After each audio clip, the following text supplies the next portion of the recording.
말씀의 제목은 패러디의 결과라는 제목으로 하나님 말씀 보겠습니다. 지난 주간에 한 신문 기사를 봤는데 박대성 화백이라는 분이 있는데 이분의 작품 중에 솔거의 글을 모방해서 만든 작품이 있답니다. 이것이 경주 엑스포에서 이번에 전시됐는데 이 작품이 아주 크대요. 작품이 어마어마하게 좀 큰데 이게 시가 1억 원이라고 합니다. 1억 원. 예. 그 엑스포에 이제 전시되어 있는 이 작품을 초등학교 저학년 아이들 2명이 그 작품에 올라가서 놀았다는 거예요. 작품이 훼손이 된 거죠. 1억 원짜리가. 그래서 이 경주 엑스포 이제 책임자들이 이 화백에게 연락을 해서 어떻게 하면 좋죠, 선생님?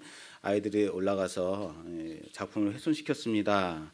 어떻게 손해배상을 좀 청구해야 되겠는데 좀 와주셔야겠어요.라고 연락을 했더니 이 화백이 하는 말이 동심에서 그렇게 한 것이니 그냥 두십시오. 아무런 문제 삼지 마십시오라고 말했다는 거예요. 진짜 어른이 나타났죠. 1억 원짜리인데, 그렇죠? 오늘은 어버이 주일입니다. 항상 제가 소망하는 소망이 있다면 나는 좀 더 깊은 사람이 되고 싶다라는 소망이 있습니다. 하나님에 대해서도 깊이 아는 사람이 되었으면 좋겠다. 그리고 사람에 대해서도 깊이 생각해 줄 수 있는 그런 어른이 되었으면 좋겠다라는 소망을 가지고 있습니다. 우리 말씀교회에 계신 우리 모든 성도님들은 그렇게 깊은, 저와 같이 제가 소망하는 것처럼 깊은 어른이 되었으면 좋겠습니다. 드디어 이제 7장으로 넘어왔어요. 출애굽기 7장. 이게 언제 출애굽기를 마치나 좀 암담합니다. 예. 드디어 이제 10가지 재앙, 하나님이 10가지 재앙을 애굽 땅에 내리시는 거죠. 이스라엘에게는 10가지 이적을 보여주시는 거죠. 10가지 재앙, 여러분 알고 계십니까? 첫 번째가, 두 번째가, 세 번째가 다 피만 말할 거예요. 피게이, 파돌종, 우매흑장. 피게이 뭐라고요? 자, 따라서 합시다. 피게이, 파돌종, 우매흑장. 피재앙, 개구리, 파돌종, 파리, 그리고 돌림병, 그다음 악성 종기, 우매흑, 우박, 메뚜기, 흑암, 장자재앙. 이렇게 해서 자, 뭐라고요? 피게이, 파돌종, 우매흑장. 이렇게 외우시면 돼요. 그 십계명 외우는 것도 제가 알려드렸었나요? 4가지 말과 뒤에 부살간도 거탐. 부모를 살인하지 마라. 간음하지 마라. 도둑질하지 마라. 거짓 증거하지 마라. 내 이웃의 물건을 탐내지 마라. 부살간도 거탐. 이렇게 하시는 거예요. 자, 우리 10가지 재앙 이렇게 한번 해볼까요? 다 까먹었죠. 까먹어 주세요. 그래야지 설교자가 설교할 수 있어요. 다음에 또 써먹지. 자, 이 10가지 재앙을 보면서 어느 신학자가 한 말을 제가 한번 봤는데, 이 10가지 재앙을 가리켜서 드디어 하나님의 애굽신에 대한 전쟁이 시작된 거다라고 표현을 봤습니다. 하나님의 애굽신에 대한 10가지 전쟁이 시작이 되었다. 말은 멋있어요, 그죠? 그런데 정말 하나님의 싸움이 시작된 건가요? 하나님이 싸우시기를 시작한 건가? 이방신에 대한 하나님의 싸움, 그 전쟁의 시작, 맞습니까? 하나님은 애굽신에 대해서 드디어 전쟁을 벌이신 건가? 요거에 대해서 한번 좀 오늘 좀 고민을 하고 싶은 거예요. 이 질문 기억해 두십시오. 맨 마지막에 다시 여러분께 물을 겁니다. 하나님은 10가지나 되는 이 애굽에 대해서 이 재앙을 애굽 땅에 내리셨죠. 왜 10가지나 되는 재앙을 내리셨을까요? 그냥 한 방에 엄청난 재앙을 내려가지고 그냥 끝내버리시면 안 돼요? 그냥 코로나 같은 거 한 방에 그냥 내리시면 안 되는 건가? 10가지나 재앙을 내려야지만 이스라엘을 애굽 땅에서 이렇게 내보내도록 하실 수는 없었을까요? 하나님의 능력이, 하나님의 실력이 부족해서 그랬던 건가? 왜 그런 걸까요? 자, 출애굽기 4장 좀 찾아볼게요. 출애굽기 4장 우리가 이미 봤던 내용입니다. 출애굽기 4장 21절에서 23절 말씀. 21절에서 23절 말씀 봉독해 주세요. 여호와께서 모세에게 이르시되 내가 애굽으로 돌아가거든 내가 내 손에 준 이적을 바로 앞에서 다 행하라. 그러나 내가 그의 마음을 완악하게 한즉 그가 백성을 보내주지 아니하리니 너는 바로에게 이르기를 여호와의 말씀에 이스라엘은 내 아들 내 장자라. 내가 내게 이르기를 내 아들들을 보내주어 나를 섬기게 하라 하여도 내가 보내주기를 거절하니 내가 내 아들 내 장자를 죽이리라 하셨다 하라 하시니라. 아멘. 아멘. 하나님이 모세를 호렙산 떨기나무에서 부르셨을 때 하나님께서 모세에게 하신 말씀이에요. 그때에 하나님께서 하신 말씀이 뭐라고 그랬냐면 여러 가지 재앙을 그 이적을 내가 나타낼 것이다. 그런데 끝내 언제까지요? 이 이적은 내가 그의 장자를 죽일 때까지 너희를 나는 장자로 생각하고 너희를 내가 장자 삼았다. 내 장자를 보내라. 안 보내면 바로의 장자를 죽이겠다. 그래서 장자를 죽이기 전까지는 너희를 내보내주지 않을 거다라고 말씀하신 거예요. 이 10가지 재앙 또는 이 10가지 이적은 이미 하나님께서 계획해 놓으신 재앙이다. 이적이다라는 거예요. 이미 바로에게 가기 전에 모세에게 이미 말씀하신 바다라는 거예요. 그리고 이 마지막 재앙, 장자 재앙, 장자를 죽이는 맏아들을 죽이는 재앙까지 가기 전까지는 바로는 결코 이스라엘 내보내지 않을 거다. 다시 말해서 이 장자 재앙까지 가야만 이 싸움이 끝나는 거다라고, 이 전쟁이 끝나는 거다. 아까 앞전에 신학자가 말한 표현으로 하자면 이 전쟁이 거기까지 가야만 하는 전쟁이다. 또는 장자를 죽이는 데까지 가야지만 그 전에 이스라엘 내보내주면 된다 안 된다? 왜 안 되죠? 하나님의 말씀이 그러니까 하나님께서 그렇게 말씀하셨기 때문에 그 말씀을 성취하기 위해서는 바로는 절대 내놓으면 안 되는 거예요. 그러면 왜 이 여러 가지 재앙이 필요한 건가? 어떻게 보면 출애굽기에서 이 10가지 재앙은 백미일 수 있죠. 정말로 영화로 만들자면 가장 손에 땀을 쥐게 하는 스펙타클한 아주 재밌는 다이나믹한 그런 장면일 수 있죠. 우리가 이 지난주에 설교에서 제가 말씀드렸듯이 하나님의 말씀을 듣지 않는 면에서, 하나님의 말씀을 듣지 않는 면에서는 애굽이나 이스라엘이나 어때요? 마찬가지라는 거예요. 애굽은 하나님의 말씀에 순종하지 않았기 때문에 애굽 땅에서 죽습니다. 또한 홍해에서 몰살당하죠. 이스라엘은 어떻습니까? 이스라엘은 어디서 죽는다고요? 광야 40년간 광야에서 죽는 거예요. 20세 이상 된 모든 성인 남성들은 다 죽습니다. 그러므로 하나님이 이스라엘을 애굽에서 이끌어내심이 이스라엘에게 그 이유와 근거가 있다 없다? 이유와 근거가 이스라엘에게 없다라고 말씀드렸어요. 무슨 말이에요? 이스라엘이 하나님만 섬기고 착하게 살고 하나님 말씀에 순종하며 살았기 때문에, 하나님을 기억하고 하나님께만 그렇게 섬기고 그렇게 살았기 때문에 착한 민족이기 때문에 그들을 하나님이 애굽에서 구원하신 게 아니라는 거예요. 그들을 구원하신 게 아니다라는 거예요. 왜 구원하셨어요? 그들의 조상과 맺은 언약을 기억하시고, 그렇죠? 언약 약속 때문인 거죠. 이런 면에서 애굽이나 이스라엘이나 같다라는 거예요. 하나님의 말씀에 순종치 않고 하나님의 말씀을 믿지 못하고 그렇게 사는 면에서는 애굽이나 이스라엘이나 같다라는 거예요. 이유와 근거가 그들에게 있는 게 아니다라고 말씀드렸어요. 그렇다면 여러 가지 제약은 무슨 이유인가? 왜 여러 가지 재앙이 필요했던 건가?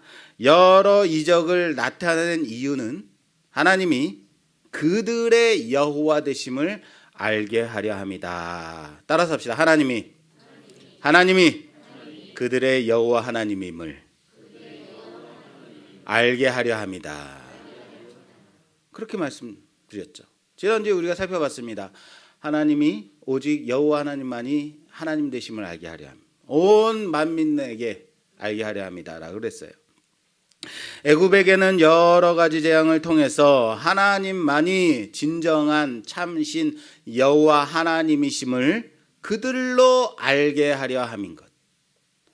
그러므로 하나님이 힘이 약해서 실력이 없어서 능력이 없어서 또는 애굽이 너무 강해서 아주 너무 강력해서 여러 가지 이렇게도 하나님이 쳐보고 저렇게도 쳐보다가 10가지 재앙으로 애굽을 쓰러뜨려서 완전히 KO 시킴으로 이스라엘을 내보내게 했다가 아닌 거다라는 거예요. 예수님이 이 땅에 오셨어요. 예수님이 이 땅에 오셔서 제자를 삼고 3년 동안 공생의 기간 동안 우리들을 가르치셨어요.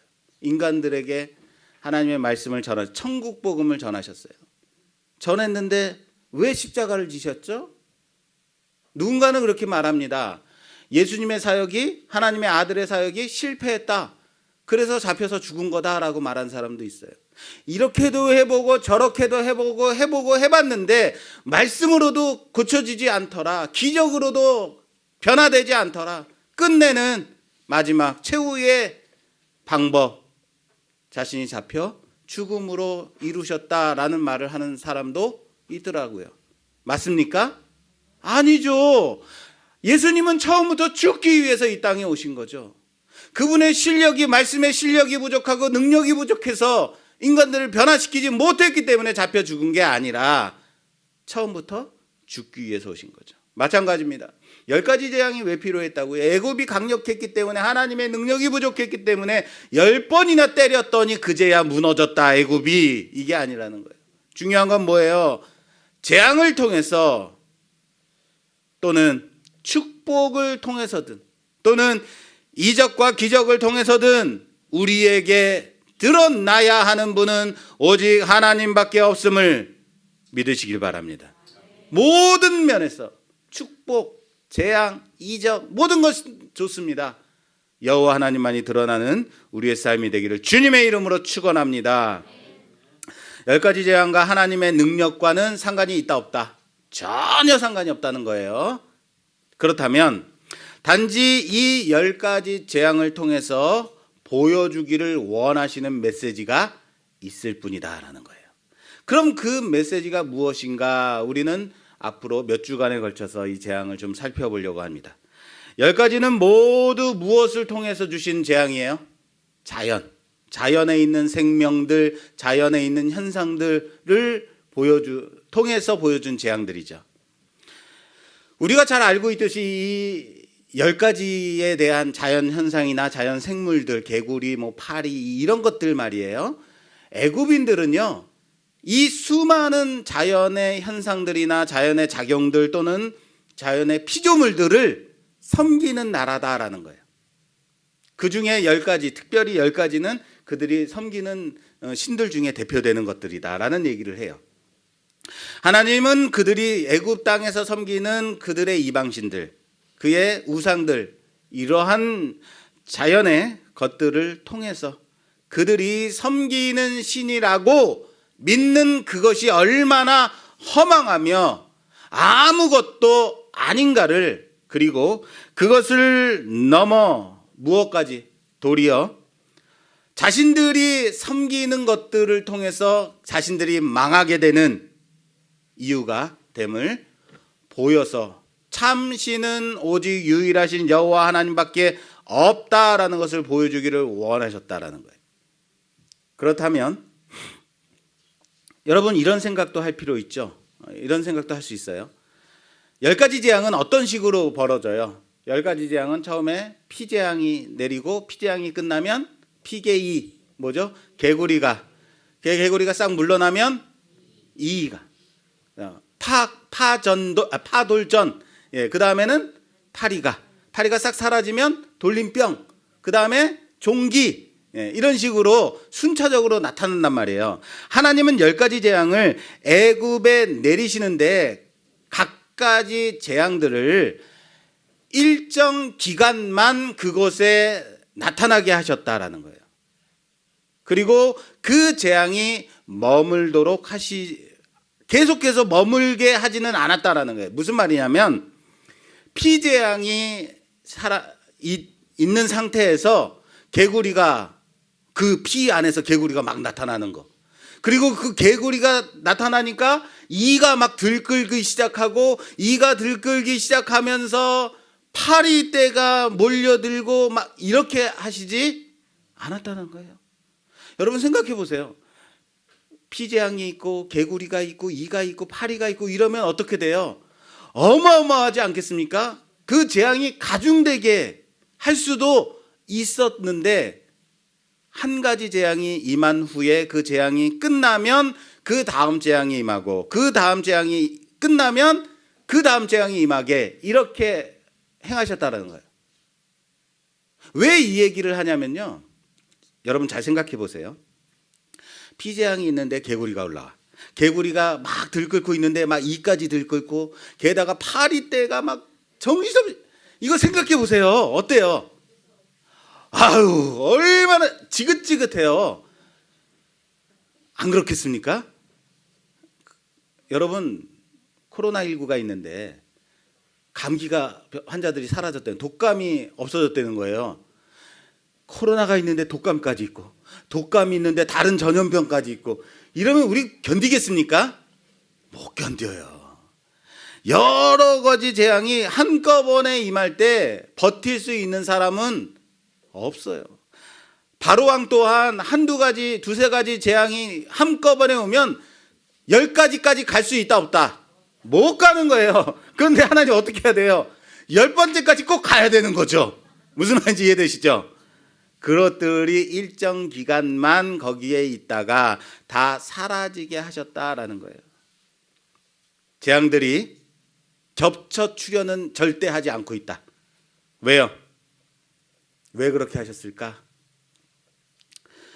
말씀드렸듯이 첫 번째는 10가지까지 가야 되니까 10번째까지 가야 되니까. 근데 사실은 이게 더 중요해요. 인간은 악해서 그냥 내버려 두면 피조물을 조물주보다 더 경배하게 돼요.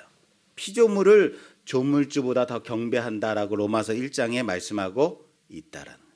그래서 애굽은 나일강을 신으로 섬겼어요. 그리고 개구리 신을 다산의 신이라고 해서 섬겼어요. 독종이나 전염병까지도 신으로 섬겼다고요. 그런데 자신들이 섬기던 그 신들이 지금 자신들을 공격하고 있는 거죠. 나일강에서 나일강이 피로 변하고 개구리 신이 개구리를 섬겼는데 그 개구리들이 올라와서 자신들을 괴롭히는 거예요. 그럼 어떻게 생각해서 처음에 이상하다. 우리가 뭘 잘못 섬겼나? 우리가 이 우상들에게 우리가 개구리에게 먹이를 좀 덜 드렸나? 제사를 더 정성을 바쳐야 되나? 이런 생각 하겠죠. 왜 우리가 섬기던 신들이 우리를 공격하는가? 라는 생각 할 수 있다고요. 이런 거죠. 아이들이 햄스터를 좋아해요. 귀여워서. 그래봤자 쥐새끼인데 햄스터를 좋아해서 햄스터를 데려다가 한두 마리 데려다가 키우면 이 햄스터가요 번식력이 아주 강해요. 금방 2마리가 10마리가 되고 10마리가 30마리가 되더라고요. 견딜 수가 없는 거예요. 처음엔 귀엽다고 데려왔던 것들이 점점 많아지면서 냄새도 나고 막 사방에 돌아다니고 징글징글해지는 거예요. 그래서 햄스터를 어떻게 나중엔 버리거나 남 주고 막 이렇단 말이에요. 그런데 안 그런 것도 있는 것 같아요. 제 아내는 구피라는 생선을 좋아해요. 아니 생선 아닌가요? 뭐라 그래야 돼요? 물고기를 키우는데 얘 제가 볼 때는 아주 꼬물꼬물하고 조그만 거밖에 안 돼요. 제 눈에 잘 안 보여서. 얘네들도 번식력이 아주 강한데 몇 마리를 데려다가 키우면 얘네들은 새끼를 낳아요. 알을 낳지 않고. 물고기인데 알을 낳지 않고 새끼를 낳아가지고 새끼가 꼬물꼬물 막 돌아다니는 그 해충같이 돌아다니는데 이게 기업되는 거예요. 좀 지나다 보면 낳고 또 새끼를 낳고 지네들이 마태복음 족본 줄 알아요. 낳고 또 낳고 예. 우글우글 하는 거예요. 그러면은 예쁘다고 막 그걸 한참 쳐다보고 있어요. 저는 그게 뭐냐 그렇게 생각하는데 아내는 한참 쳐다보면서 아직도 기업되는 거예요. 어렸을 때 제가 개구리를 많이 잡아가지고 놀았거든요. 초등학교 시절에 소풍을 갔다가 개구리 한 마리를 잡아갖고 왔어요. 개구리를 잡아가지고 와가지고 분유통에 거기다가 돌멩이 넣고 물 넣고 그리고 분유통을 뚜껑을 덮어가지고 그 분유통 뚜껑에다가 구멍을 이렇게 뚫어가지고 거기다 개구리를 키웠어요. 그리고 요즘은 좀 덜하지만 예전에 동네 돌아다니면 파리가 많았어요. 파리를 잡아가지고 거기다 이렇게 파리를 넣어주면 걔가 폴짝 뛰어서 잡아먹어요. 너무 예쁜 거예요. 귀여운 거예요. 재밌는 거예요.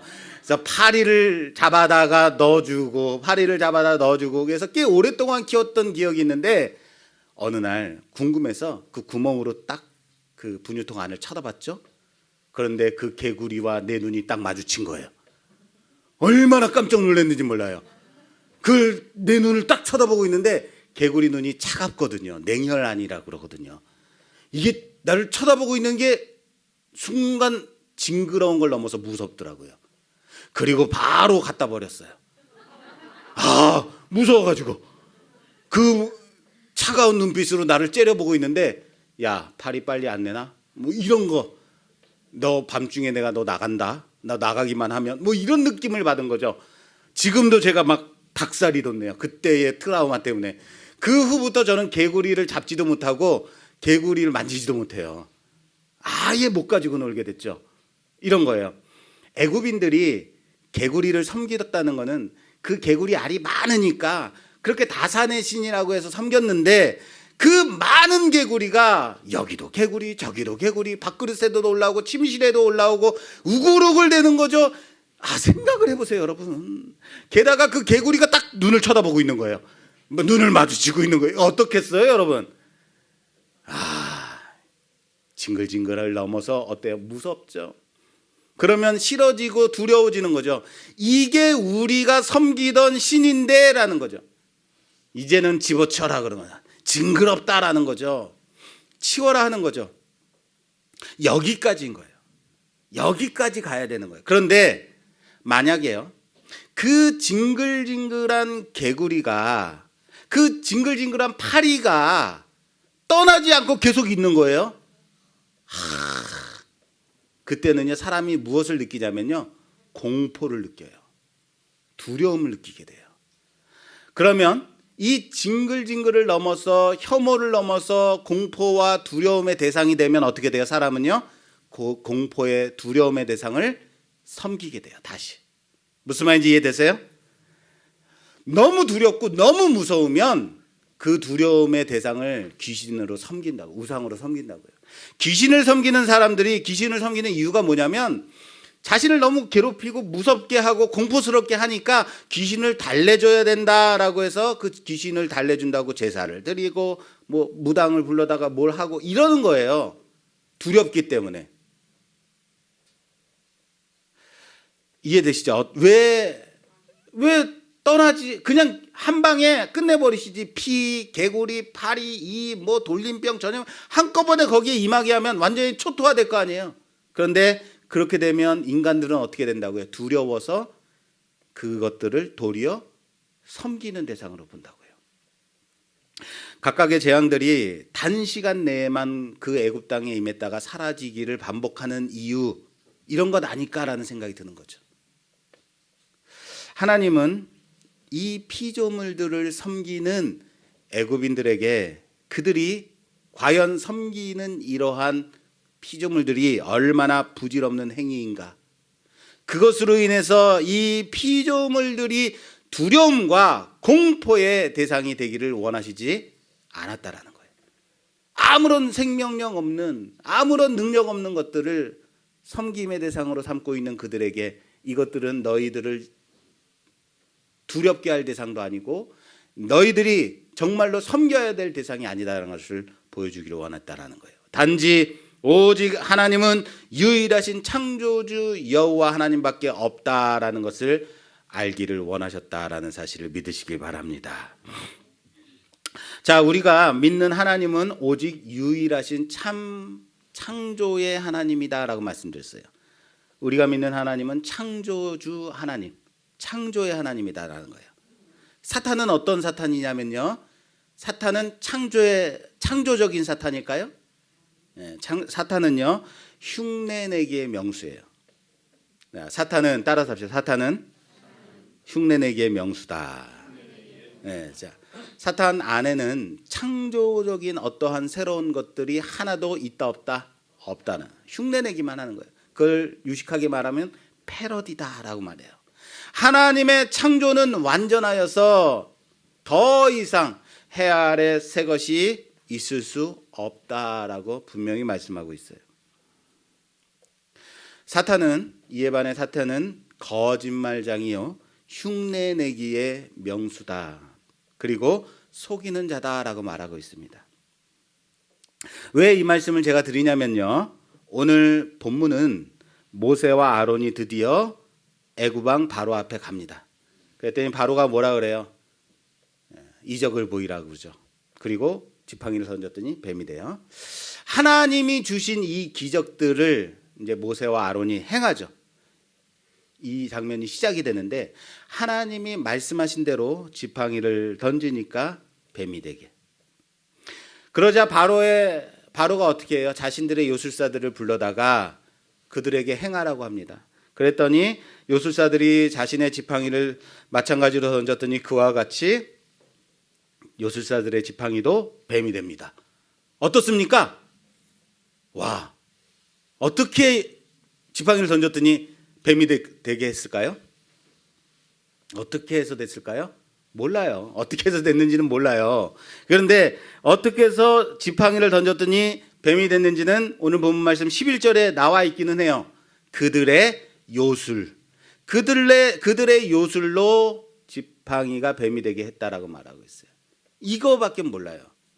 여러분, 이걸 보고 바로는 그 마음이 더욱더 완악해져서 모세와 아론을 내쫓습니다. 애굽의 요술사들이 모세와 아론이 행한 이 이적들을 따라서 한 예는 지팡이를 던졌더니 뱀이 되는 것 외에도 또 있습니다. 그것 좀 찾아볼게요. 7장 20절 7장 20절에서 22절 말씀 봉독해 주세요. 모세와 아론이 여호와께서 명령하신 대로 행하여 바로와 그의 신하의 목전에서 지팡이를 들어 나일강을 치니 그 물이 다 피로 변하고 나일강의 고기가 죽고 그 물에서는 악취가 나니 애굽 사람들이 나일강 물을 마시지 못하며 애굽 온 땅에는 피가 있으나 애굽 요술사들도 자기들의 요술로 그와 같이 행함으로 바로의 마음이 완악하여 그들의 말을 듣지 아니하니 여호와의 말씀과 같더라. 아멘. 자, 피재앙을 내렸는데 애굽의 요술사들도 어때요? 물을 뿌렸더니 어떻게 돼요? 피가 되죠. 여기도 자기들의 요술로라고 되어 있어요. 그들의 요술로 그렇게 했다라고 되어 있어요. 자, 이렇게 강조하는 이유가 있습니다. 자기들의 요술로 강조하는 거예요. 왜요? 와, 대단하다 이러지 말라는 거예요. 그냥 어떻게 이런 일을 할 수 있지? 이건 고민할 필요가 있다 없다. 그건 중요하지 않다는 거예요. 어떻게 그들이 했을까요? 그들의 요술로 한 거예요. 단지 말씀은 그들의 요술로라고 되어 있다라는 것만 알면 돼요. 괜히 약 파는 약장수 앞에 가가지고 한번 먹어봐 뭐 이런 거 보면서 맛을 부리고 요술 부리고 그러잖아요. 그럼 우와 침 흘리면서 야 대단하다 이런 거 하지 말라는 거예요. 또 따라한 부분이 또 있어요. 한 군데 더 있어요. 8장 6절. 8장 6절로 8절까지. 아론은 애굽 물들 위에 그의 손을 내밀매 개구리가 올라와서 애굽 땅에 덮이니 요술사들도 자기 요술대로 그와 같이 행하여 개구리가 애굽 땅에 올라오게 하였더라. 바로가 모세와 아론을 불러 이르되 여호와께 구하여 나와 내 백성에게서 개구리를 떠나게 하라. 내가 이 백성을 보내리니 그들이 여호와께 제사를 드릴 것이니라. 아멘. 자, 개구리 재앙이 내렸는데 바로의 요술사들도 개구리를 만들어요. 뭐로 만들었대요? 어떻게 만들었대요? 그래요. 그들의 요술로 만든 거예요. 예전에 제가 주일학교를 담당한 전도사였을 때 여름 성경학교 설교를 맡아서 해줘야 될 때가 있었어요. 그래서 약간의 준비를 하고 갔죠. 가서 그때 설교 본문이 뭐였냐면 예수님이 물로 포도주를 만드시는, 변화시키는 본문이었어요. 그래서 예수님이 물로 포도주를 만드셨습니다. 그것처럼 오늘 우리 아이들, 우리 친구들도 항아리의 물을 따라서 체리 주스로 만들어 봅시다 라고 제가 설교를 했어요. 물론 좋은 예는 아닙니다. 그리고 아이들이 종이컵에다가 물을 한 컵씩 받아다가 앞에 준비되어 있는 항아리에다 물을 붓게 했어요. 물을 부어서 자기의 자리로 돌아가게 하고, 자, 우리 함께 기도해요. 하나님, 오늘은 우리가 설교 말씀을 통해서 예수님이 물로 포도주를 만드신 걸 배웠습니다. 우리도 물로 체리 주스를 만들게 해주세요라고 기도했어요. 좋은 예 아닙니다. 따라서 하지 마십시오. 그리고는 아이들에게 자, 이제 한 컵씩 나오세요. 한 컵씩 따라줄게 하고 국자에다가 종이컵에 아까 물 부었던 그 종이컵에다가 한 국자씩 떠줬어요. 근데 그 물이 뭐가 돼 있어요? 체리 주스가 돼 있는 거예요, 여러분. 예, 체리 주스가 돼. 애들이 우와 막 놀랬어요. 체리 주스가 됐네. 어떻게 했을까요? 이미 그 물은 체리 주스가 돼 있던 거죠. 아이들이 놀래서 깜짝 놀래서, 그때 제 아들이 어렸을 때였는데 그때 거기 있었거든요. 가끔 그 후로도 몇 번 물어봤어요. 아빠, 그때 어떻게 체리 주스를 만들었어요? 오늘 그 비결을 오늘 제가 알려드리겠습니다. 어떻게 물을 체리 주스로 만들었냐면요, 그들의 요술로 만든 거예요. 나의 요술로 만든 거예요. 아시겠죠?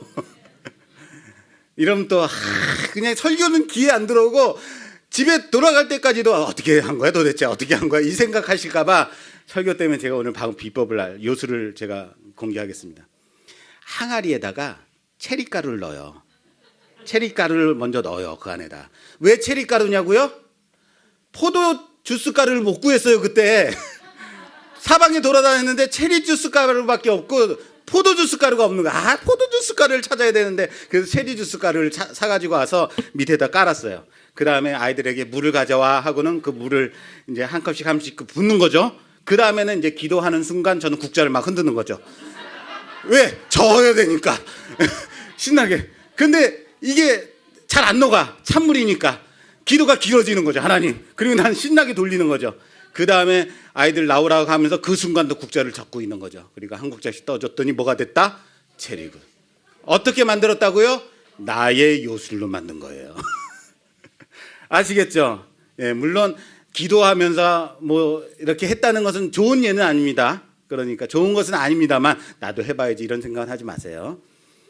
여러분, 그 오병이어의 기적 만드는 것도 알려드릴까요? 요술? 붕어빵을 잔뜩 사놓고 오병이어니까 물고기 2마리죠. 물고기 2마리만 위에다 얹어놓는 거예요. 그리고 밑에 통에다가는 붕어빵을 잔뜩 넣어놓는 거예요. 가운데다가 구멍을 뚫어놔요. 한 마리 주면서 계속 속에서 꺼내는 거예요. 뭐라고요? 그들의 요술로. 제 아이디어가 아니고 제 집사람의 아이디어였어요. 참 요술쟁이야. 자, 바로의 요술사들이 어떻게 그렇게 행했을까? 궁금할 필요 있다 없다? 없다. 속이는 것일 수도 있고 뭐 어떤 신적 어떤 귀신의 능력일 수도 있어요. 성경은 그것이 중요하다 중요하지 않다. 중요하지 않다라는 거예요. 눈속임한 것일 수도 있고 어떤 역사일 수도 있어요. 그러나 그들만의 요술이다라는 거예요. 그들의 요술이다. 그 이상은 굳이 궁금해할 필요 없다라는 거예요. 자, 지팡이를 던졌더니 뱀을 만들었어요. 그리고 물을 피로 변하게 했어요. 그리고 어떻게 했어요? 또 따라서 한 거는 개구리를 더하게 했어요. 자, 지팡이를 던졌더니 뱀이 됐는데 이 뱀이 요술사들의 지팡이를 잡아먹죠. 피로 변하게, 물을 피로 변하게 했는데 요술사들도 피로 변하게 해요. 한 국자 더 뜬 거예요. 그래봤자 바로가 어떻게 돼요? 자신의 요술사들도 따라서 하는 그것을 보면서 마음이 더 완악해지죠. 완악해져요. 생각해 보세요. 애굽 땅에 물들이 이미 피로 변해 있어요. 그리고 요술사들이 물을 떠서 뿌려요. 짠! 왕이시여 피입니다. 어차피 그물이 그물 아니에요. 하나님 말씀에 물이 피로 변하게 해주신다 그랬어요. 그래서 나일강이 피가 됐고 하수가 피가 됐어요. 물을 떠서 던져봤자 뭐 해야 되는 거예요? 피가 되는 거예요. 별다를 게 사실 한 국자 더한 것뿐이에요. 아시겠죠? 그거예요. 개구리가 사방에서 튀어다녀요. 개구리가 사방에서 튀어다니니까 요술사가 거기에 개구리야 나올지어다. 개구리 더 많이 나오는 거예요. 큰일 날 뻔했다. 개구리 더 많이 나오는 거예요. 그런데 이 개구리에 대해서는 바로가 화가 나죠. 기가 막힐 노릇이죠. 가뜩이나 개구리가 징글징글한데 거기에다 왕이시여 개구리입니다. 코미디도 이런 코미디가 없는 거예요. 무슨 말인지 이해되세요? 사방에 개구리가 뛰어다녀서 내가 정말 기가 막혀서 징글징글한데 거기에다 개구리를 더 만들어내는 거야. 얘네들이, 요술사들이. 그랬더니 바로가 어떻게 해요? 요술사들에게 개구리를 없애달라고 하지 않고 바로와 모세에게, 아니 모세와 아론에게 개구리를 없애달라고 간구하죠. 그죠? 바로는 모세에게 개구리를 없애달라고 해요. 못 견디겠는 거죠. 도대체 참을 수가 없는 거죠. 그렇습니다. 바로의 요술사들은 자신들이 먼저 자신들의 능력을 보여주는 게 아니에요. 모세와 아론이 행한 그 이적들을 따라할, 그렇죠. 흉내낸 거죠. 영어로 유식하게 뭐라고요? 파로디. 그렇죠. 그런데 그렇게 따라하는 것이 상황을 어떻게 만들어요? 악화시켜요. 패러디는 상황을 순화시킨 능력이 있는 게 아니라 악화시킨다고요. 그게 흉내내기예요. 사단은 어디의 명수라고요? 흉내내기의 명수예요. 보여드릴게요. 계시록 13장 1절에서 3절까지 봉독해 주세요. 계시록 13장 1절에서 3절 말씀.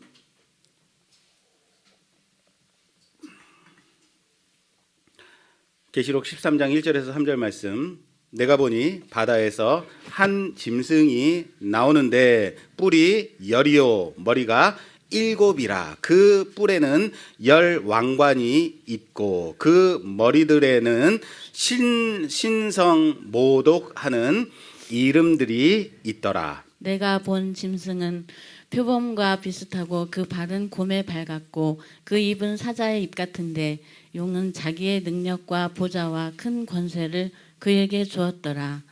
그의 머리 하나가 상하여 죽게 된 것 같더니 그 죽게 되었던 상처가 나음에 온 땅이 놀랍게 여겨 짐승을 따르고. 자, 아멘. 자, 한 짐승이 바다에서 올라오는 거죠. 바다에서 올라오는데 뿔이 10이 있는데 머리는 7개예요. 어떻게 이런 식이 있는지 모르겠습니다만 뿔이 10개고 머리는 7개예요. 그런데 생긴 게 무시무시한 거죠. 표범 같기도 하고 곰 같기도 하고 사자의 얼굴 같기도 한. 게다가 어마어마한 능력과 권세가 있는.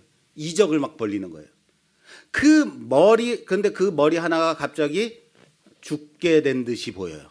죽은 것처럼 보이다가 살아나는 거, 다시 살아나는 거죠. 죽었다가 살아나는 거. 그랬더니 온 땅이 놀라면서 그 짐승을 섬기는 거죠. 짐승을 경배하는 거죠. 그 능력과 그 권세에 놀라서 섬기게 되더라라는 거예요. 자, 그 다음 절에 11절부터 다시 다 볼게요. 11절에서 14절까지. 내가 보매 또 다른 짐승이 땅에서 올라오니 어린 양같이 두 뿔이 있고 용처럼 말을 하더라. 그가 먼저 나온 짐승의 모든 권세를 그 앞에서 행하고 땅과 땅에 사는 자들을 처음 짐승에게 경배하게 하니 곧 죽게 되었던 상처가 나은 자니라. 큰 이적을 행하되 심지어 사람들 앞에서 불이 하늘로부터 땅에 내려오게 하고 짐승 앞에서 받은 바 이적을 행함으로 땅에 거하는 자들을 미혹하며 땅에 거하는 자들에게 이르기를 칼에 상하였다가 살아난 짐승을 위하여 우상을 만들라 하더라. 아멘. 자, 이번에 또 한 짐승이 또 올라왔는데 이 짐승은 어린 양의 모습. 어린 양. 우리는 어린 양 그럼 좋은 것만 생각하죠. 어린 양의 모습을 가졌는데 그 하는 말은 용처럼 권세가 있는 거예요. 예. 그리고 어린 양의 모습인데 용의 권세를 가졌다라는 거죠. 그런데 이 행하는 이적이 어마어마한 놀랍고 무시무시한 기적들. 심지어 어떤 이적까지요? 하늘에서 불을 내리게 하는. 하늘에서 불을 내리게 하는 이적은 우리 어디서 봤어요? 성경에서 봤죠. 그죠? 하늘에서 불이 내려. 그런데 이거를 행하는 거야. 어린 양이. 어린 양이요. 그런데 성경에서 보던 이적들 그런 것들을 행하는 이 짐승이 죽었다가 다시 살아난 그 짐승이라는 거예요. 죽었다가 살아나면 우린 뭐라 그래요? 네, 그렇죠. 예수님. 부활. 어린 양. 연상이 딱 되는 거죠. 어린 양, 놀라운 기적, 하늘에서 불이 내리고 죽었다가 다시 살아난 부활을 보여주는 것.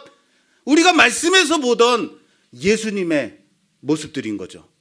기적인 거죠. 그런데 이 어린 양이 다른 게 있어요. 뭐가 달라요? 네, 뭐가 있어요? 어린 양이 있는데 어린 양인데 뿔이 있어요. 네, 못된 어린 양이죠. 엉덩이에 뿔난. 머리에 있다는 얘기는 없어요. 어쨌든 뿔이 있대요. 못된 어린 양인 거죠. 그것만 다를 뿐이지 거의 다 비슷해요. 이해되세요? 행한 능력도 기적도 비슷하지만 결국은 무엇을 해요? 미혹하여서 우상을 만들도록 시켜요. 이 어린 양이. 패러디라 그래요. 흉내내는 거라고요. 차이가 뭔지 아시겠어요? 우리 주님은 우리를 위해서 십자가에서 죽으셨죠. 당신의 죽으심으로 인하여서 우리를 살리시는 거죠. 예수님이 죽으심으로 누가 살아요? 우리가 사는 거죠. 사탄은 인간들을 위해서 자신을 죽는 자리에 내놓지 않아요. 단지 죽는 것처럼 보였을 뿐이에요. 그런데 왜 죽는 모습을 보이는가? 단순히 뭐 하는 거예요? 흉내내는 거죠. 패러디하는 거죠. 따라하는 거죠. 자신을 위해서 죽는 척 하는 거죠. 그렇습니다. 사탄은 지금 계시록 13장에서 봤듯이 하나님의 행했던 놀라운 기적들을 패러디하고 있다. 결코 창조적으로 무언가를 하지를 않아요. 할 수가 없어요. 창조적이지 않기 때문에. 피조물을 위해서 어떻게 신이 창조주 하나님이 자신이 만들어 놓은 그 피조물을 살리기 위해서 자기의 독생자까지 내줄 그 창조적인 계획을 하고 있을지는 상상도 못하는 거죠. 단지 그 창조주의 흉내만 내고 있을 뿐이다. 패러디할 뿐이다라는 거예요. 좀 더 볼게요. 무엇을 더 흉내내고 있는지. 계시록 13장 계속 볼게요. 13장 16절에서 18절. 16절에서 18절.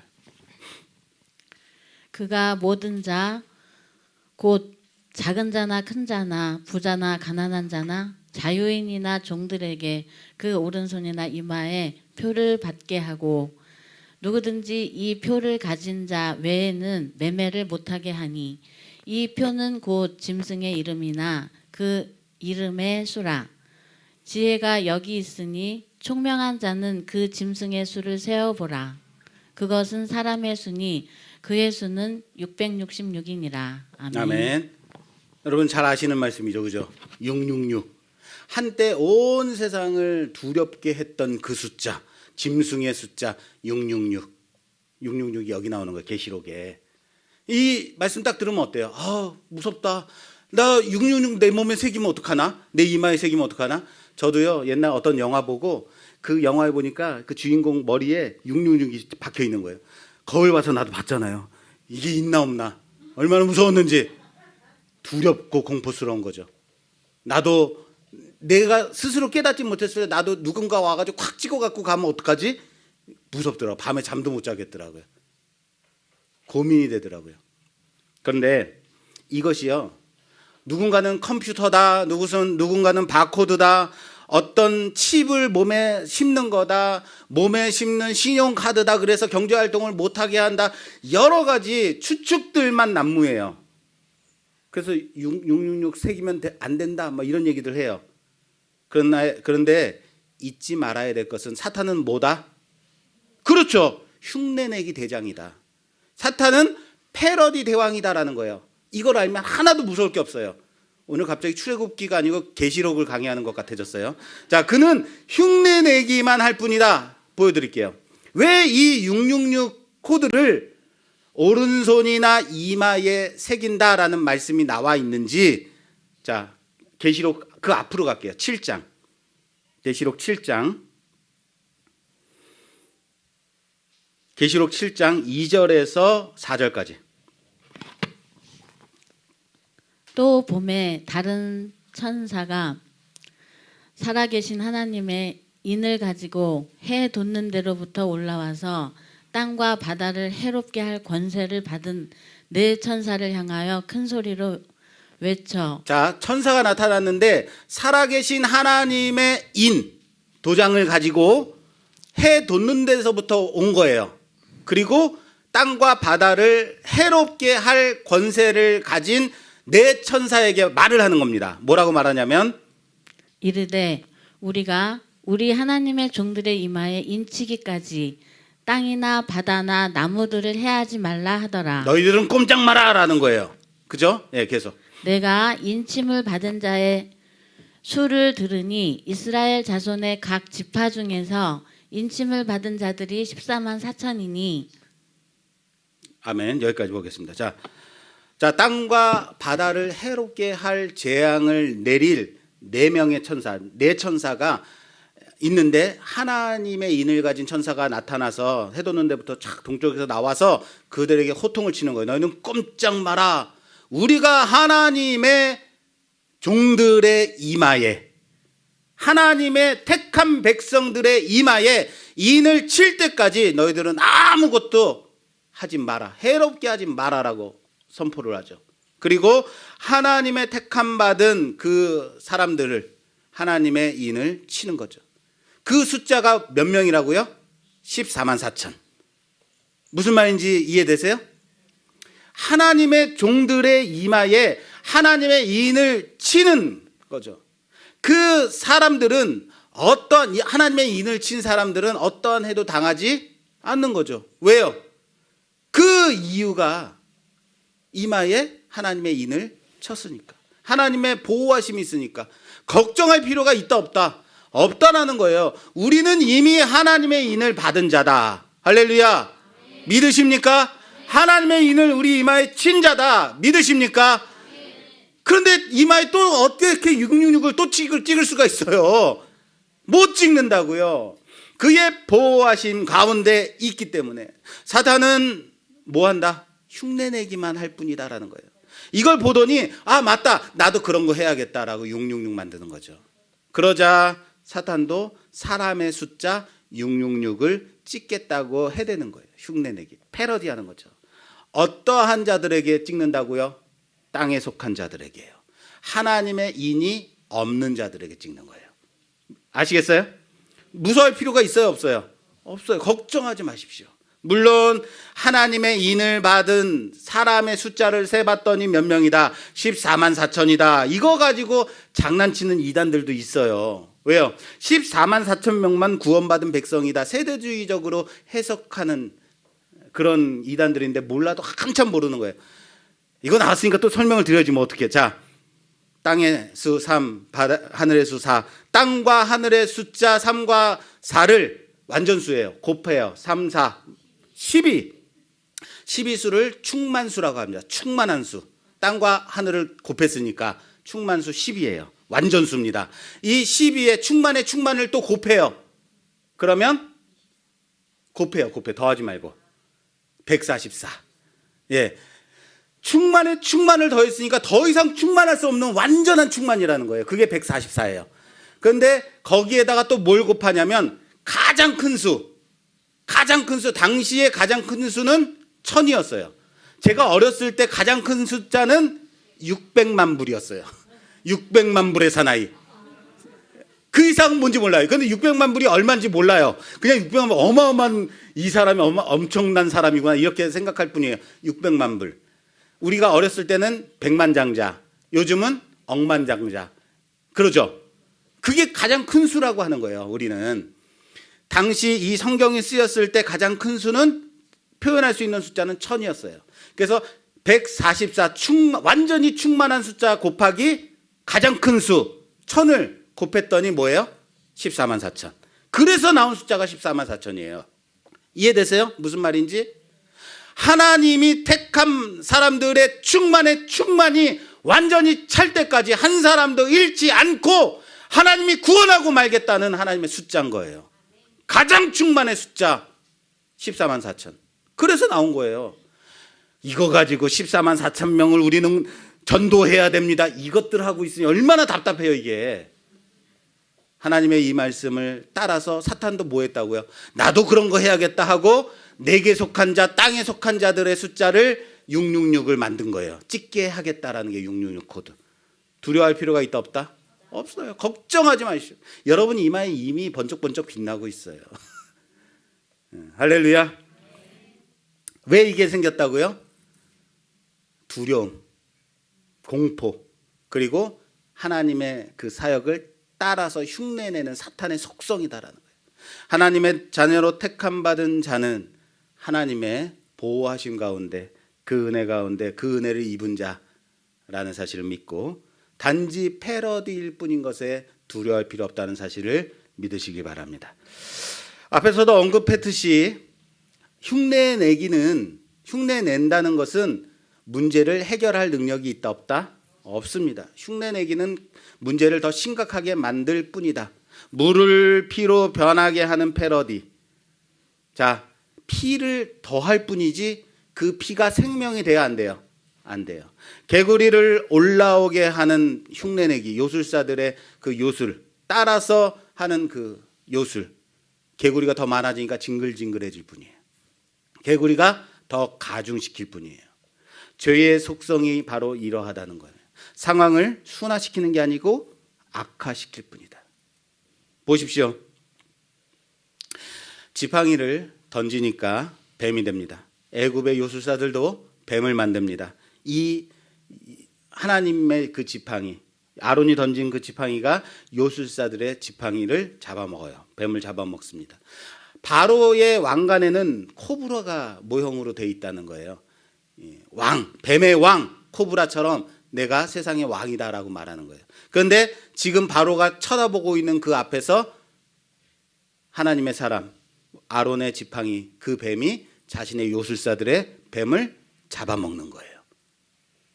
무슨 말인지 이해되시겠어요? 그 상황이 어떤 상황인지 그걸 바로로 하여금 보게 하고 있는 거예요. 뱀으로 변한 지팡이 대신. 그러면은 이것이 뱀으로 변한 지팡이와 요술사들의 지팡이가 서로 전쟁을 벌이는 건가? 전쟁을 벌이는 건가요? 애굽의 물들이 다 피로 변합니다.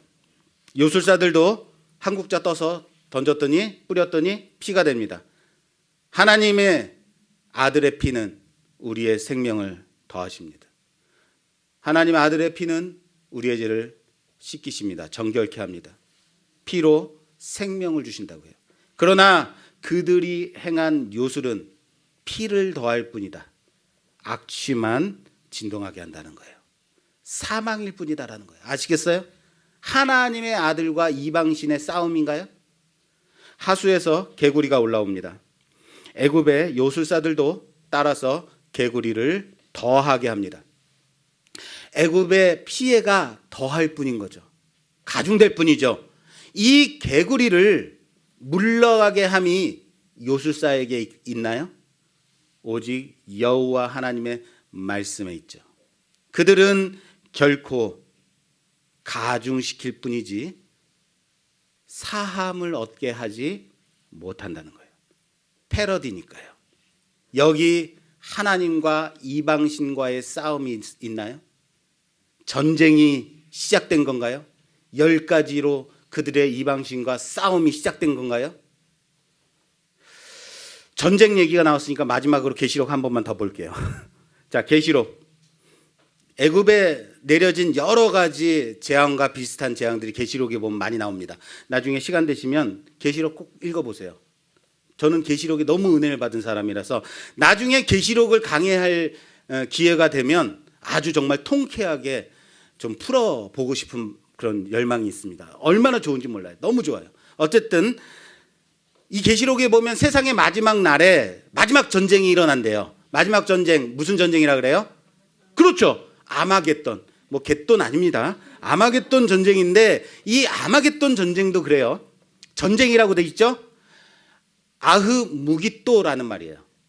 아흐 무깃도라는 언덕에서 전쟁이다라는 거예요. 그러니까 아마겟돈이라는 말 자체는 없어요. 그러니까 무깃도 언덕에서 일어나는 전쟁을 말하는 거예요.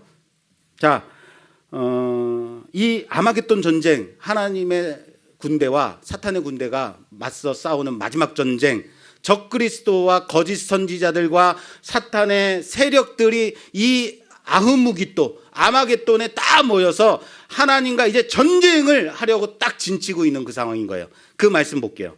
계시록 19장, 계시록 19장 19절에서 21절까지 강력하게 봉독해 주세요. 또 내가 봄에 그 짐승과 땅의 임금들과 그들의 군대들이 모여 그 말탄 자와 그 이 군대와 더불어 전쟁을 일으키다가 짐승이 잡히고 그 앞에서 표적을 행하던 거짓 선지자도 함께 잡혔으니 이는 짐승의 표를 받고 그의 우상에게 경배하던 자들을 표적으로 미혹하던 자라.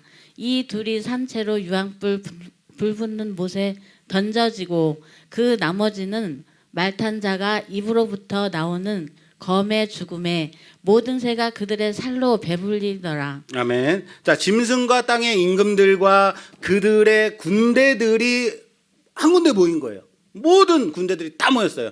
그리고 누구와 싸우냐면 그 말탄 자와 그의 군대와 더불어 전쟁을 일으키다라고 돼 있고, 그런데 전쟁의 내용이 어때요? 이게 최후의 전쟁의 결과인 거예요. 모든 악한 세력을 다 긁어 모았어요. 하나님과 싸우려고, 하나님의 군대와 싸우려고. 그 짐승과 땅의 임금들과 그들의 군대들이 다 모여서 그 말탄 자와 그의 군대와 더불어 전쟁을 일으키다라고 되어 있는데, 이 말탄 자와 그의 군대와 맞서 싸우려고 전쟁을 시작한다, 벌린다라고 되어 있는 것처럼 보이지만 원어 성경에는요, 전쟁을 벌이려고 진을 치더니예요. 전쟁을 일으켰다, 더불어 전쟁을 했다가 아닙니다. 전쟁을 벌이려고 진을 친 거예요. 진을 쳤는데 어떻게 돼요? 산채로 그냥 대장들이 잡혀서 유황불에 던져져요. 그리고 군대들은 칼 한 번 휘두르지 못하고 말탄 자의 입에서 나오는 말로 그냥 다 죽어요. 말로 죽이는 거죠. 말의 검이죠. 그죠? 말씀의 검.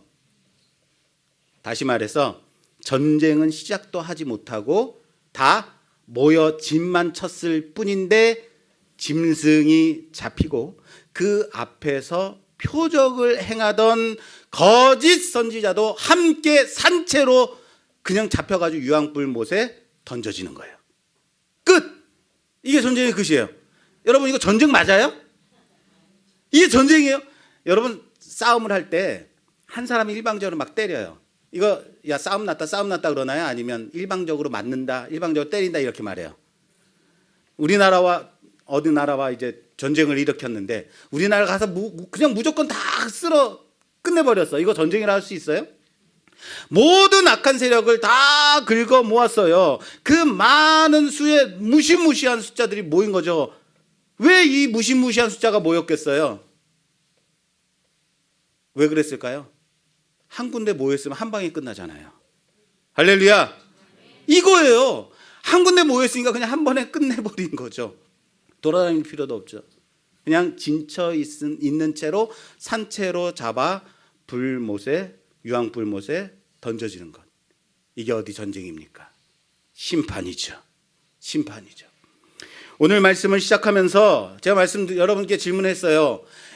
하나님이 애굽에 10가지 재앙을 내리심이 누군가는 드디어 하나님과의 이방 신과의 전쟁이 시작됐다라고 표현하더라. 이거 맞는 표현일까요? 아니라는 거예요. 그렇죠? 전쟁이에요? 아니에요. 한쪽이 일방적으로 치리하는 거죠. 징치하는 거죠. 심판이죠. 이게 싸움이 되겠습니까? 하나님과 누가 싸울 수 있겠어요? 하나님의 심판이 시작된 거죠. 아무리 그들의 요술로 따라 흉내낸다 할지라도 그들의 고통만 가중시킬 뿐이다. 그들의 요술로 고통만 더할 뿐이다. 그 누구도 하나님과 맞서 싸울 존재가 있다 없다? 없다는 사실을 믿으시길 바랍니다. 하나님의 일방적인 징치만 있을 뿐이다. 심판만 있을 뿐이다라는 거예요.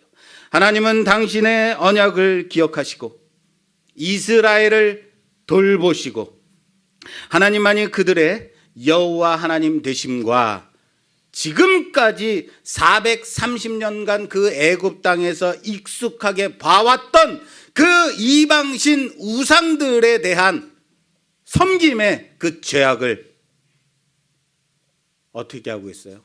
철저하게 무너뜨리고 있는 거죠. 봐라, 애굽인들이 섬기던 그 이방신 우상들이 어떻게 무너지고 있는가를 보라는 거죠. 이적. 애굽인들이 그의 자신들을 위해서 섬기던 그 피조물들, 자연의 현상들, 풍요의 신 등 스스로를 위해서 만들어낸 그 우상들에 대해서 하나님은 이스라엘로 하여금 철저하게 무너뜨림을 보라라고 말씀하고 있는 거죠. 왜요? 너희들은 그러지 말라는 거죠. 결코 이들은 신이 아님을 단지 만들어낸 우상일 뿐이다 라는 것을 깨닫게 하심이죠. 할렐루야. 또한 그러한 자연 현상과 생명들, 피조물들이 역행하여서 얼마든지 재해와 재앙이 될 수 있음도 보여주기를 원하셨다는 거죠.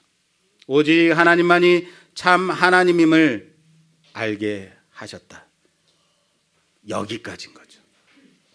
다신교와 여러 가지 많은 우상들 속에 갇혀 있던 그들을, 이스라엘을 끌어내어 광야에서 하나님의 교회로, 광야 교회로 구별하게 하기 위해서 보여주시는 시청각 교육인 거죠.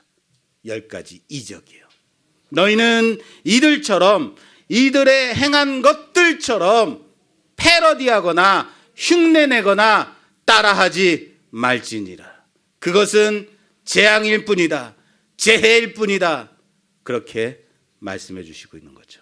혹시 나는 놀라운 기적, 놀라운 이적들, 놀라운 일들을 보면서 그것의 요술을 나타내는 그 패러디를 보면서 내 안에 그것을 섬기려 하지 않는지 점검하는 우리가 되기를 바랍니다.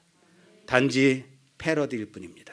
혹시 길어진 코로나19로 인해서 건강염려증, 전염병에 대한 공포, 두려움, 그것을 경외시하지 않는가? 그것을 하나님보다 더 두려워하고 있지 않는지 점검하는 우리가 되기를 바랍니다.